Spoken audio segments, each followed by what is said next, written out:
Yes, I've always written. I got praise for it when I was a little boy, and I enjoyed doing it. And so I did kind of two sorts of writing. One was really to please the teacher and get good marks.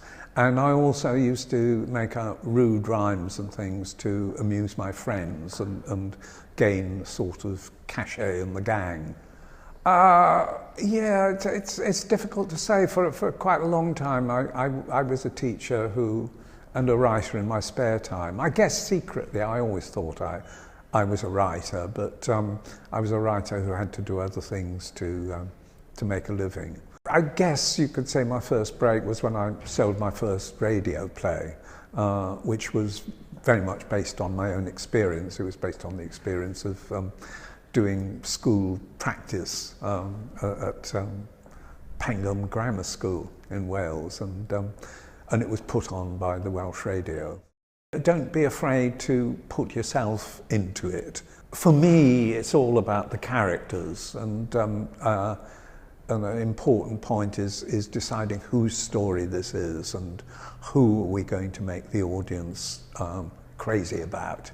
I think my favourite bit of the writing process is when it's over and we have the read-through, and you know, get a great big gang of actors all in one room, and you get the first sense of really how it's all going to be.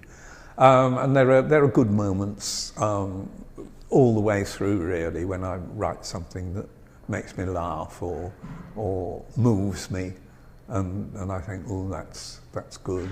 And I suppose I'm first of all thinking that you know, Laura and Will are going to love this bit, because I think of them as the first audience besides myself.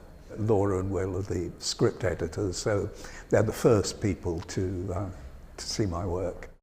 It's crucial, actually, because writing is such an intimate thing. You're just, even when it's an adaptation, you're really kind of laying yourself on the line, and you want somebody who understands you and appreciates you, and they do.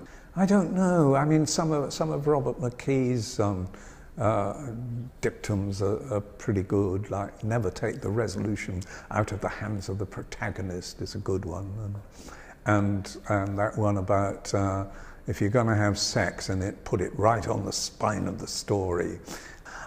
People do say I sex up the classics. I would say I bring out the sex that's already bubbling away under the surface, or sometimes, you know, is right there. Well, what people don't usually remark on is how I bring out the humour that there is in these great books, and most other people's adaptations of Tolstoy have been very solemn and po-faced, but there's a lot of comedy in mine, and there's a lot of comedy in the book. It just needs bringing out. Well, Shane would be one. I think I'd take The Last of the Mohicans, and Night at the Opera, the Marx Brothers.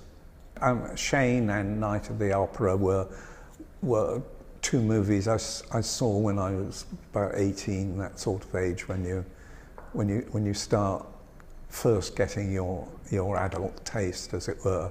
I guess I don't think about Wales very much, except when I'm watching a Wales play rugby on the telly, in which I feel passionately Welsh and very engaged in it. But it's important because it's kind of in me, and the way I feel, and about lots of things, and the place where you're a child is just hugely important.